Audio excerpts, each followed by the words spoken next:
Take one.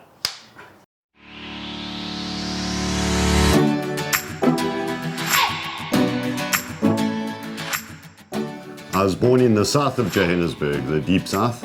I was raised by Ken and Margaret Pearman, my mom and dad. My mom was a stay-at-home mom, so I always had her as a support, and she'd pick me up from school and take me to all my sporting events. I always had people around me and always had the support of my parents. I've always been an artist. My dad was an artist, and him and I used to draw a lot on weekends together. I was actually born Leslie Dippenaar.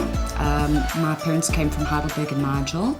I was given up for adoption, so Leslie Dippenaar is on my birth certificate, but my name was changed. The parents that adopted me, Brian and Denise, I was very, very close to my dad. He passed away 5 years ago. I do know my biological parents. I found them a couple of years ago. You know, the drug use was in their past when they were young and stupid and small, and they're not the same people anymore. I was raised quite strict. My parents were very strict because my mom couldn't have her own kids. She was like that neurotic parent that didn't want you out of their sight, and I don't want you to go on a roller coaster because what if? I was born in Germiston, and my parents got divorced when I was about 5. I was raised in a very strict Christian household by my dad and my stepmother. I wanted to become a doctor from when I was tiny. I just wasn't happy in my degree. As much as it was something that I wanted all my life, when I got there, I realized that it was not what I wanted. I've always been an oddball, from my name to just the kind of person I am. I've never really fitted into any crowd, you know. Too much of a nerd, too much of a weirdo. In high school, I was bullied a lot. I'm naturally blonde and I went for black. I lost a lot of weight, I got really depressed, started self-harming. I started working as a DJ in a nightclub and working in television, and then I had partners of all other races. Actually, not white. I never had a white partner. I had Indian partners and I had African partners. My biological dad had a relationship with a woman in Tanzania, a black lady. So I've got a half-brother in Tanzania. I've also got a cousin who married an Indian man. My little cousin's half Indian. So we've got a very mixed race family. It's really my mom who instilled in me to always accept people regardless of color, age, gender, and that is something that she really had to sort of drill into me from a young age. I get along with people of color better than I do with white people, if I'm honest. I meditate, I don't pray. I think my true belief is love. I believe in love. I believe in reincarnation, very much a spiritual person. If I could term it or label it or put it in a box, I would have to say pagan. In terms of sexuality, I know you want to ask me if I ever experimented with a boy. Yes, I did. And I found out I wasn't that way inclined. I had a best friend, he came out and he's very proudly gay, and my cousin's very proudly gay, and I'm 100% supportive of the gay community. Growing up, I was quite confused. I liked boys, but I also liked girls, but I didn't really go there in the beginning because I still didn't understand my own feelings and emotions and attractions. I'm bisexual. Figured it out pretty early on in my life.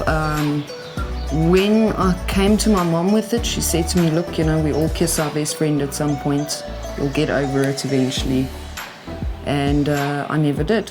Blue and I was actually dating one of her friends. We became very good friends. And we would talk about things and talk about relationships, and it was almost like one of my best buddies. And she was in a relationship at that time, and I think there was always a sexual tension between us, but we never pursued it. I got divorced, and after my relationship ended with her friend, and the one night, it was quite funny, I was DJing in a nightclub, and I said to her, at that time I was also managing, and I said to her, come through, the guys are really ripping me off here because they're saying I work in a nightclub and have this power and that, and I can't get laid. And I said to her, come through and pretend to be my date. The relationship I was in was going nowhere. Guy turned out to be a heavy drug addict, and I wanted to run a mile.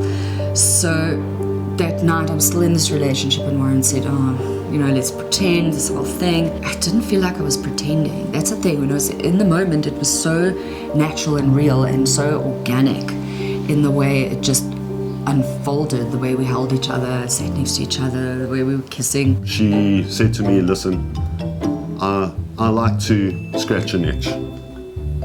but I don't want to go off and go cheat on you, or, you know, if we're going to play, let's play together. Squish came in to the studio as a client one day, and I phoned Blue and I said, there's a really beautiful woman here.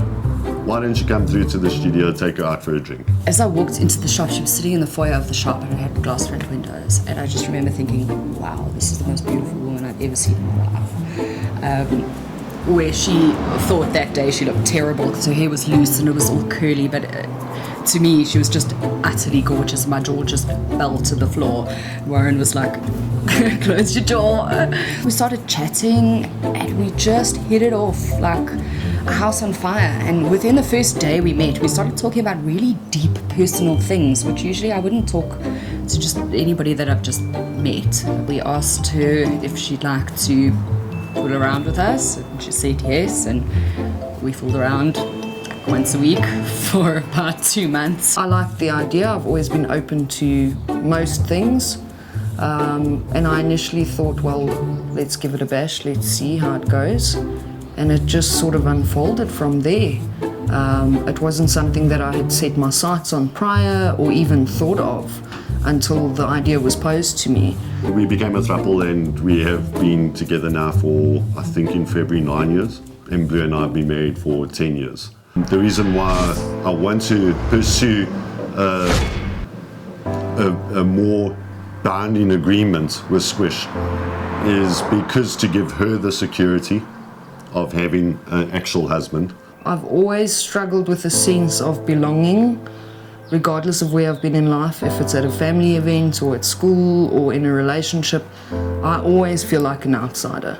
So it's something that is very important to me because a lot of people don't take polyamory seriously. We looked at how we could do it. Obviously in South Africa we've got a beautiful country where we can have more than one wife under certain traditions. So it's a traditional marriage. So I can pursue it in that aspect. We would need maybe some direction, first of all, and we would need to learn quite a bit about the culture, I think, first and foremost, so as not to offend anybody or misappropriate culture in any way. I think the most important thing would be learning where not to step and where to step, and then proceeding from there. If I get it right, let's hope I do, that's fantastic. If I don't, we've pursued another path where we do a life partner agreement, which is basically the commitment to each other, but it's a legal binding contract. A lot of people go, ooh, alternative, scary, creepy, freaky, weirdo, perverts.